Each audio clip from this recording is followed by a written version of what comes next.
Hola, ¿qué tal? Muy buenos días, ¿cómo están? Me da muchísimo gusto saludarlos esta mañana, estar aquí con ustedes este jueves, ya encaminándonos a la recta final de esta semana, gracias a Dios. Y este jueves, sí, yo deseo de todo corazón que Dios les bendiga grande y maravillosamente, que nuestro Padre Celestial ilumine su sendero, guíe sus pasos y los conduzca por caminos de bendición, de victoria y de bienaventuranza, que permita que nosotros prevalezca un corazón dispuesto para ser dirigidos conforme a su voluntad y conforme a su hermosa y bendita palabra. Que Dios bendiga, proteja, ampare y cubra con su manto celestial a tu familia, a tus seres queridos, y también que nuestro Padre eterno bendiga todas las actividades y labores que tengamos que llevar a cabo y que tengamos planeado llevar a cabo este jueves. Vamos también nosotros a continuar con la lectura devocional y vamos a comenzar con la lectura del libro de Nehemías. ¿Sí? Este jueves vamos a leer los primeros 4 capítulos de este hermoso libro que es, que es muy similar al libro de Esdras, que tiene que ver con los tiempos del regreso del cautiverio. Nehemías, un hombre que nació en su corazón el hecho, ¿sí?, de participar en la obra de Dios, de ayudar a su pueblo, pero sobre todo, ¿sí?, de colaborar para que el pueblo, ¿sí?, de Israel, el pueblo judío que había regresado del cautiverio, se motivase, se fortaleciera y se mantuviera en los caminos, ¿sí?, marcados por la palabra de Dios, marcados por nuestro Padre Celestial. Nehemías es un libro muy hermoso, el cual nos relata y nos lleva a la historia también de la reconstrucción, pero de la ciudad de Jerusalén. Pero no solo la reconstrucción material de dicha ciudad, el hecho de levantar nuevamente las murallas y renovar las puertas, sino también el hecho de esa reconstrucción espiritual que todos y cada uno necesitamos aplicar diariamente en nuestras vidas, no confiarnos, ¿sí?, y mantenernos firmes delante de Dios, tomados de su mano, leyendo su palabra como si fuera el primer día y también como si fuera el último de nuestras vidas, ¿sí? Actuar como si el día de mañana supiésemos que ya nos vamos a encontrar con nuestro Padre Celestial, o como si supiésemos que el día de hoy, esta mañana o este día, ¿sí?, regresa nuestro Señor Jesucristo, ¿sí? A eso convoca Nehemías, a mantenerse firmes en el camino de nuestro Padre Celestial y a fortalecernos, ¿sí?, reconstruirnos, ¿sí?, desde los cimientos, ¿sí?, en el nombre del Padre, del Hijo y del Espíritu Santo, y avanzar hacia adelante con la bendición, el amparo, la protección, la fortaleza y la guía de Dios. Y vamos, antes de comenzar a leer este libro, a pedirle a nuestro Padre Celestial que Él sea quien nos guíe, que Él sea quien nos edifique, que Él sea quien nos muestre la enseñanza plasmada en su hermosa y bendita palabra. Y dice el capítulo número 1 del libro de Nehemías de la siguiente manera: Palabras de Nehemías, hijo de Acalías. Aconteció en el mes de Quisleo, en el año 20, estando yo en Susa, capital del reino, que vino Ananí, uno de mis hermanos, con algunos varones de Judá, y les pregunté por los judíos que habían escapado, que habían quedado de la cautividad, y por Jerusalén. Y me dijeron: el remanente, los que quedaron de la cautividad allí en la provincia, están en gran mal y afrenta, y el muro de Jerusalén derribado, y sus puertas quemadas a fuego.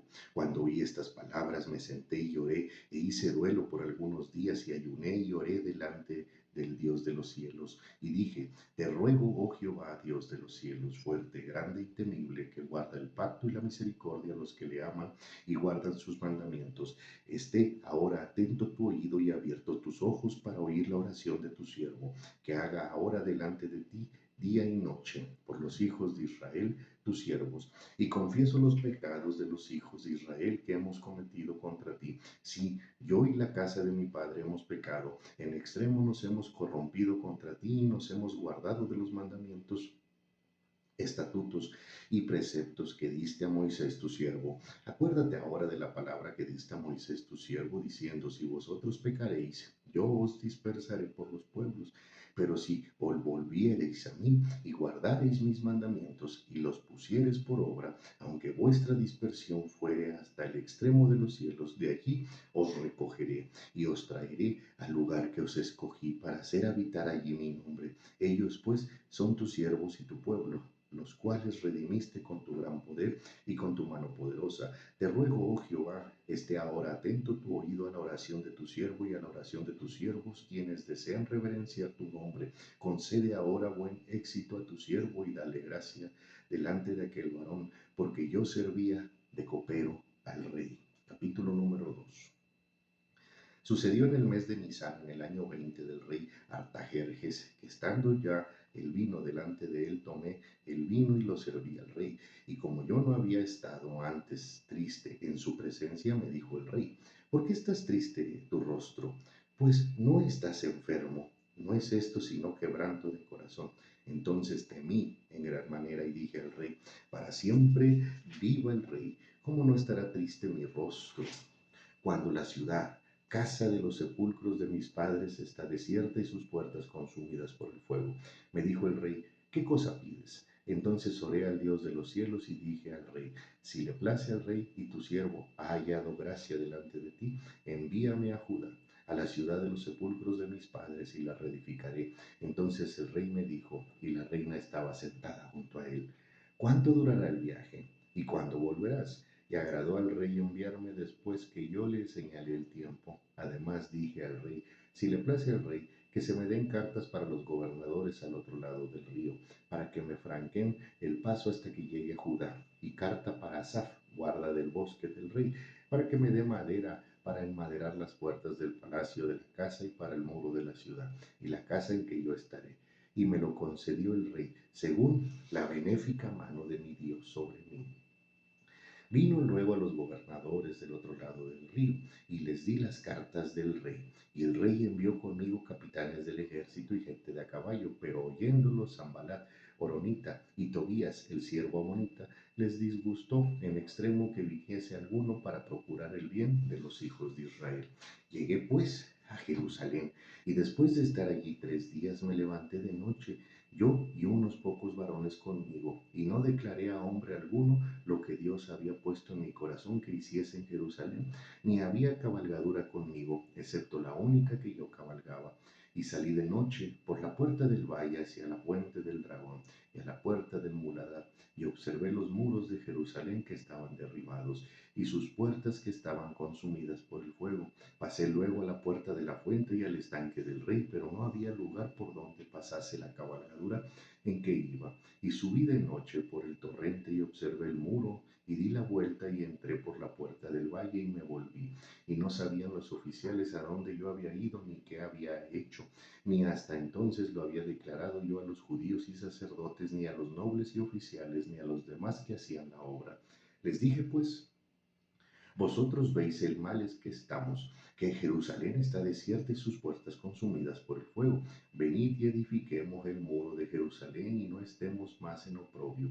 Entonces les declaré cómo la mano de mi Dios había sido buena sobre mí, y asimismo las palabras que el rey me había dicho, y dijeron, levantémonos y edifiquemos. Así esforzaron sus manos para bien, pero cuando lo oyeron Sanballat, Horonita, Tobías, el siervo amonita, y Gesem, el árabe, hicieron escarnio de nosotros y nos despreciaron, diciendo, ¿qué es esto que hacéis vosotros? ¿Os rebeláis contra el rey? Y en respuesta les dije, el Dios de los cielos, Él nos prosperará, y nosotros sus siervos nos levantaremos y edificaremos, porque vosotros no tenéis parte ni derecho ni memoria en Jerusalén. Capítulo número 3. Entonces se levantó el sumo sacerdote Eliasib con sus hermanos, los sacerdotes, y edificaron la puerta de las ovejas. Ellos arreglaron y levantaron sus puertas y hasta la torre de Amea, y edificaron hasta la torre de Ananel. Junto a ella edificaron los varones de Jericó, y luego edificó Sacur, hijo de Imri. Los hijos de Sena edificaron la puerta del pescado. Ellos la enmaderaron y levantaron sus puertas con sus cerraduras y sus cerrojos. Junto a ellos restauró Meremot, hijo de Urías, hijo de Cos, y al lado de ellos restauró Mesulam, hijo de Berequías, hijo de Mesesabel. Junto a ellos restauró Sadoc, hijo de Bana, e inmediato a ellos restauraron los tecoitas, pero sus grandes no se prestaron para ayudar a la obra de su señor. La puerta vieja fue restaurada por Joiada, hijo de Paseat, y Mesulán, hijo de Besodías. Ellos la enmaderaron y levantaron sus puertas con sus cerraduras y cerrojos. Junto a ellos restauró Melatías, Gabaonita, y Jadón, Meronotita, varones de Gabaón y de Mizpa, que estaban bajo el dominio del gobernador del otro lado del río. Junto a ellos restauró Uziel, hijo de Ahaía, de los plateros, junto a la cual restauró también Ananías, hijo de un perfumero. Así dejaron preparada Jerusalén hasta el muro ancho. Junto a ellos restauró también Refaías, hijo de Hur, gobernador de la mitad de la región de Jerusalén. Asimismo restauró junto a ellos y frente a su casa Jedaías, hijo de Arumaf, y junto a él restauró Atus, hijo de Asabnías, Malquías, hijo de Arim, y Asub, hijo de Moab. Restauraron otro tramo y las torres de los hornos. Junto a ellos restauró Salún, hijo de los Alojes, gobernador de la mitad de la región de Jerusalén, él con sus hijas.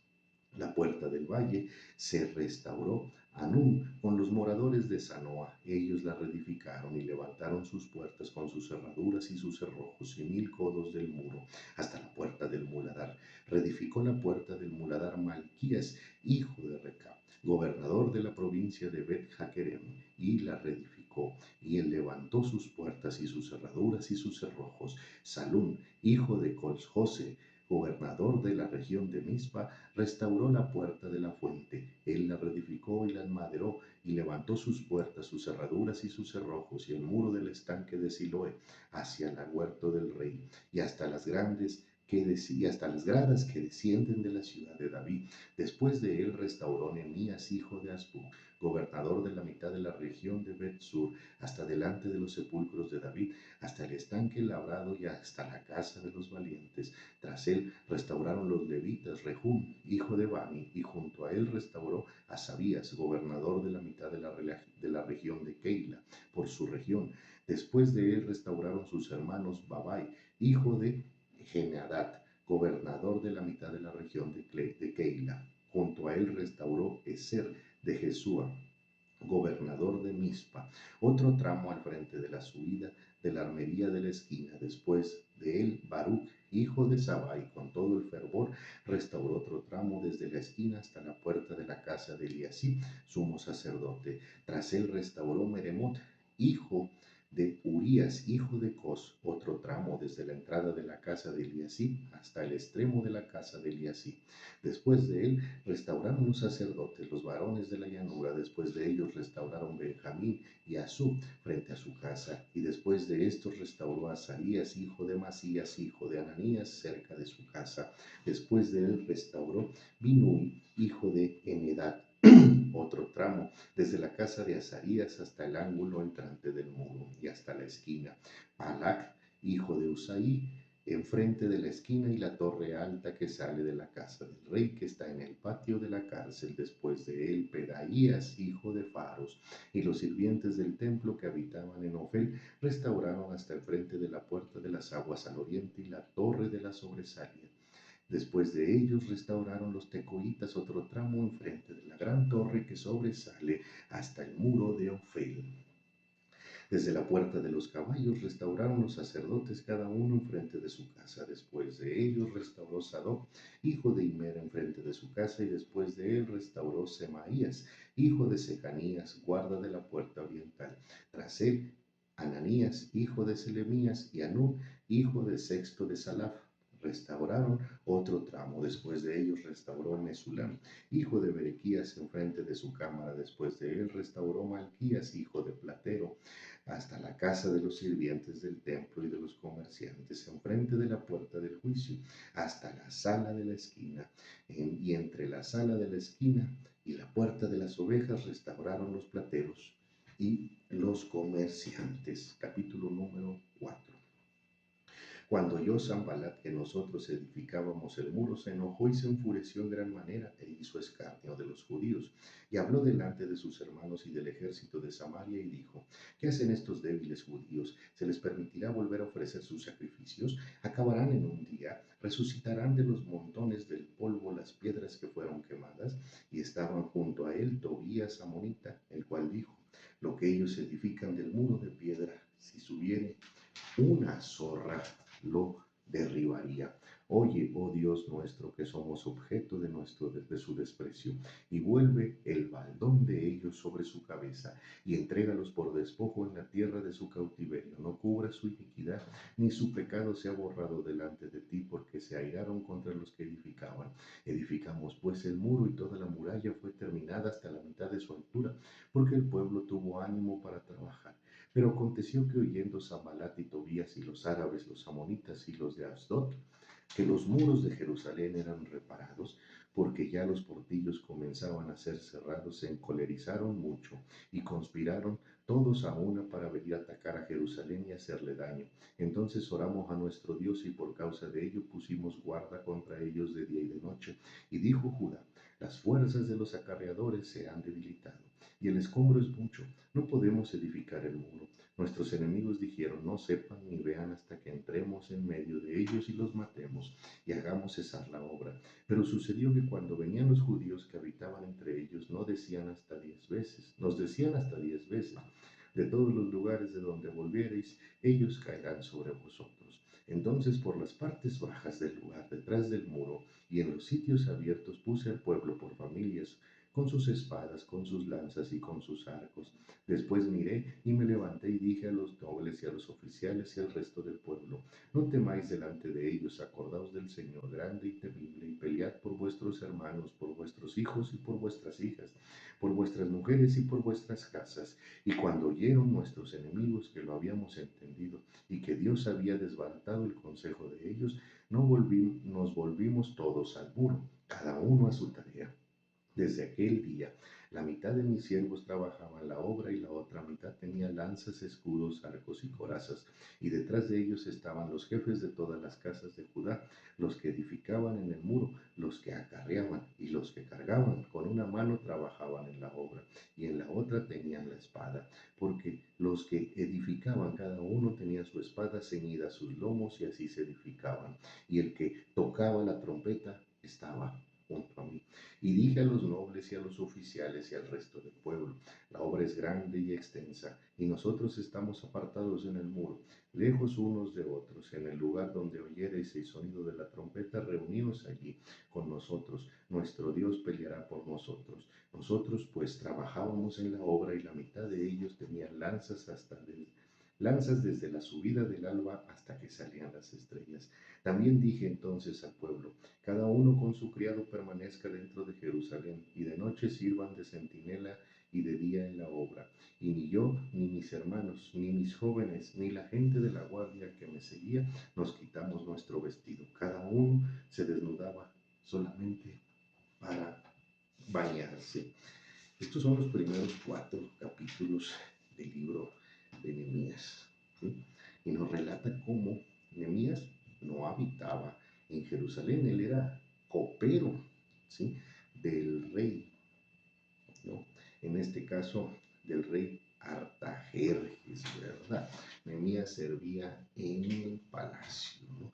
No se sabe si muy probablemente Nehemías era eunuco, ¿sí?, o era un servidor también como Daniel. En este caso, Nehemías solo servía y tenía un corazón dispuesto a Dios, porque a pesar de que Nehemías, ¿sí?, probablemente cuando inició el cautiverio, ¿sí?, Nehemías acababa de nacer, por así decirlo, cuando sus padres fueron llevados al cautiverio, o el cautiverio inició cuando Nehemías era muy joven, o también, muy probablemente, Nehemías, ¿sí?, había nacido dentro del cautiverio, ¿verdad?, dentro de los territorios y bajo el yugo de los babilonios, en este caso, ¿no? Son relatorías que pueden venir a nuestra cabeza, preguntas, pero ¿sí?, realmente no se tiene algo especificado. Se puede discernir que Nehemías ya había nacido, ¿sí? Porque habla de la ciudad donde se encuentra el sepulcro de sus padres y que así como Daniel fue hallado sabio por la gracia de Dios delante de los reyes, ¿sí? Que mantuvieron en cautiverio al pueblo de nuestro Padre Celestial. Sin embargo, cuando Nehemías pregunta, ¿sí?, sobre los hombres del cautiverio, sobre ese remanente que ya había regresado a Jerusalén, y cuando pregunta por la ciudad, recibe esa mala noticia, ¿no?, donde le mencionan que tanto el remanente como la ciudad están en gran mal y afrenta, y el muro de Jerusalén derribado y sus puertas quemadas, ¿verdad? Se entiende entonces que Nehemías no conocía esta situación, sabía, ¿sí?, conocía de oídas lo que había sucedido, ¿verdad? Pero no lo tenía confirmado. Desde el momento en que Nehemías, ¿sí?, recibe esta noticia, nace en su corazón el deseo de actuar, ¿sí?, y de honrar a nuestro Padre Celestial. Aquí nos deja un claro ejemplo de cuando tú y yo nos damos cuenta de que algún hermano, ¿sí?, de que nuestra iglesia, alguna iglesia, congregación, ¿sí?, o un grupo de personas vulnerables se encuentra en gran mal y afrenta, y nace en nuestro corazón las ganas de actuar, las ganas de ayudar, las ganas de aportar, las ganas de colaborar, ¿verdad? Eso es un sentimiento genuino de los hombres y las mujeres de Dios, ¿sí? Los hombres y las mujeres de Dios, y también muchos otros, ¿sí?, que no están congregados y que no han recibido a Cristo en su corazón, pero que son hombres y mujeres de buen corazón. Ellos también son bendecidos y prosperados por nuestro Padre Celestial. Nehemías nos deja el ejemplo de ese corazón dispuesto, de ese corazones entregados, esforzados, con ganas, con motivación natural de hacer algo para ayudar, para ser parte de la solución y no del problema, y mucho menos de la lamentación, ¿verdad? Porque luego elegimos solamente entristecernos y lamentarnos, ¿sí?, y vivir sumergidos en el problema, pero no participar ni ser, ¿sí?, punta de lanza, ¿sí?, o obreros en la solución de estas circunstancias, ¿verdad? ¿Y qué ejemplo nos deja Nehemías también, al igual que Esdras, ¿sí?, y al igual que los hombres de Dios, ¿sí? Nace el deseo en su corazón de ayudar, de respaldar, ¿sí?, de ir, ¿sí?, y colaborar en la obra para levantar a su pueblo, y lo primero que recurre es a Dios, ¿sí? No quiere decir que cuando nazca el deseo en nuestro corazón de ayudar, de participar, de colaborar, sea malo, ¿sí? Pero debemos de seguir el ejemplo de estos varones de Dios. Por eso está plasmado en la Sagrada Palabra lo bueno y lo bueno para hacerlo y lo malo para no hacerlo, por supuesto, ¿verdad? Pero buscar a nuestro Padre Celestial. Porque los sentimientos en nuestro corazón, las ideas que tengamos para engrandecer, para fortalecer, ¿sí?, para participar en la obra de Dios, para engrandecer el nombre de Dios, pueden ser buenas y siempre van a ser genuinas. Nada de lo que querramos hacer para honrar a nuestro Padre Celestial va a ser malo. Pero, ¿sí?, lo más importante, ¿sí?, es que lo hagamos, ¿sí?, sabiendo que nuestro Padre Celestial, nuestro Señor Jesucristo y su Espíritu Santo son los que van a generar el éxito y la bendición, ¿sí?, en todo lo que hagamos, ¿sí? No llevemos a cabo las cosas con nuestras propias fuerzas, no llevemos a cabo las cosas con nuestro propio discernimiento, ¿sí? No llevemos a cabo las cosas solamente con nuestro propio interés, sino acompañémonos de Dios en todo tiempo y momento, aún para obrar con la intención de honrar su nombre. Si vamos a participar en una actividad en la congregación, si estamos a cargo de una responsabilidad, si nos han encomendado una tarea, Pongámonos en manos de Dios, porque Él va a guiar, ¿sí?, nuestras acciones, nuestras labores, nuestra participación, nuestra colaboración, ¿sí? Como se dice coloquialmente, a buen puerto. Él va a bendecir, ¿sí?, todo lo que hagamos, ¿sí? Eso ya depende de cada uno de nosotros, ¿sí?, ponerlo en manos de Dios. Nehemías, ¿sí?, llega, ¿sí?, delante del rey y teme, ¿sí?, porque en ese tiempo, ¿sí?, como bien lo describe, Nehemías nunca había estado triste delante de la presencia del rey, ¿sí? Y por el solo hecho de que el rey se disgustara, ¿sí?, de la tristeza de Nehemías o la considerara como una afrenta, ¿sí?, Nehemías podría haber sido condenado a muerte. Mas, sin embargo, ¿sí?, cuando Nehemías pone las cosas en manos de Dios, pone ese sentimiento de querer ayudar a su pueblo en manos de Dios, ¿qué sucede? El Padre obra en el corazón de Artajerjes, ¿sí?, que probablemente no era el mismo Artajerjes que trató con Esdras, ¿sí? Recordemos aquí nada más para puntualizar, Artajerjes era un título. Por ejemplo, los Ptolomeos, ¿sí?, Ptolomeo I, Ptolomeo II, Ptolomeo III, ¿sí? Esos tipos de nombres, ¿sí?, se utilizaban como un título, como una leyenda, para marcar a una generación, ¿sí?, de los Ptolomeos, por así decirlo, ¿no? O en este caso, de los que se denominaron Artajerjes, ¿sí?, en esa parte, ¿verdad? Nuestro Padre lo bendice delante de Artajerjes, lo protege, pero no tan solo eso, ¿sí? El Espíritu Santo de Dios obra en el corazón del rey y pone a su disposición, ¿sí? Nosotros tenemos la intención, Dios pone el camino, Dios abre las puertas, Dios dirige y prospera la obra, ¿sí? Muchas veces el error que cometemos, ¿sí?, es no poner a nuestro Padre Celestial por encima y por delante de todas las cosas. Muchas veces tenemos esa inocente soberbia, ¿sí?, así vamos a describirlo, inocente soberbia. ¿Por qué? Porque pensamos que no es mala, de querer hacer las cosas con nuestras propias herramientas, con nuestras propias posibilidades y capacidades, ¿sí? Y es por eso que muchas veces también terminamos frustrados, terminamos imaginándonos una gran obra para Dios, ¿no?, y finalizamos haciendo una obra muy pequeña, ¿sí?, para el Padre. También aquí cabe puntualizar que todo lo que se hace de corazón para nuestro Padre Celestial, Dios no califica si es grande o si es pequeño, porque Dios no observa lo que ve el hombre. Sin embargo, nosotros nos generamos expectativas muy grandes y a veces Dios no permite que las logremos. ¿Por qué?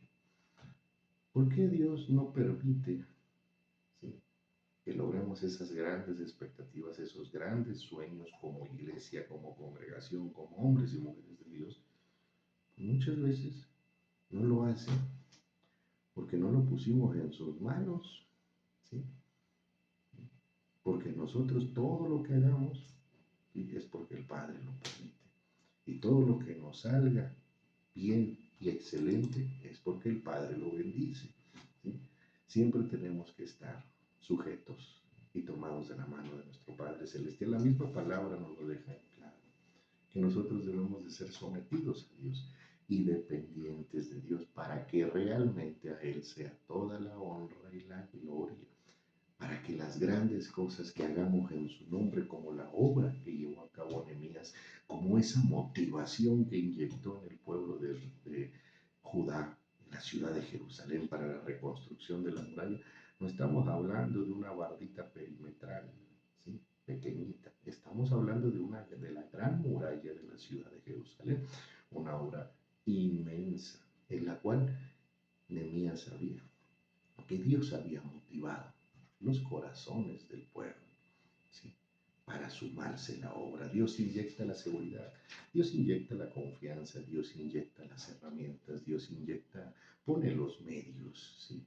Dios es el que nos abre las puertas para llevar a cabo esa idea, ese sentimiento, ¿sí? de colaborar y de obrar. De esto es lo que nos habla Nehemías, de esa bendición de Dios en la que debemos nosotros caminar cada día. ¿Sí? No nos sintamos autosuficientes. Nacimos y hemos crecido diseñados para ser autosuficientes, para ser autónomos, pero en lo que corresponde, ¿sí? Que es todo, a nuestro Padre Celestial, nunca nos olvidemos que nosotros dependemos de Él, hasta para respirar, cuanto más para llevar a cabo cualquier labor, pequeña, grande, ¿sí? Sencilla o muy importante, pongámosla en manos de Dios. Porque a veces lo pequeñito, Dios lo convierte en algo extremadamente extraordinario. Y a veces lo importante, Dios lo convierte en algo determinante. Y lo que a veces pensamos, ¿sí? Que va a ser un esfuerzo que probablemente genere algunos resultados, Dios lo convierte en la gran obra. Nehemías se encomendó a Dios, puso todo en manos de Dios y logró una gran reconstrucción de la ciudad, de las puertas, de las entradas, pero sobre todo una gran reconstrucción. Sí, fue el conducto de Dios para generar una gran reconstrucción en los corazones, en la confianza y en la fortaleza del pueblo, de los siervos, de los hijos de Dios. Por eso es muy importante. Esto nos trata los primeros capítulos del libro de Nehemías, ¿sí? Y con esto finalizamos la lectura del día de hoy. Yo me despido, no sin antes volver a desearles que tengan un excelente y bendecido día. Que Dios les abrace con su inmenso y maravilloso amor y que aquí en nuestro corazón y en nuestra mente nazca la intención genuina de poner nuestra voluntad, nuestra vida, nuestros sueños, anhelos y deseos, todo en manos de Dios. Y créanme que es la mejor decisión que podemos tomar, porque cuando lo hacemos, nuestro Padre Celestial obra con su gran potestad y majestad. Nos vemos el día de mañana, viernes. Les envío un fuerte abrazo. Saludos.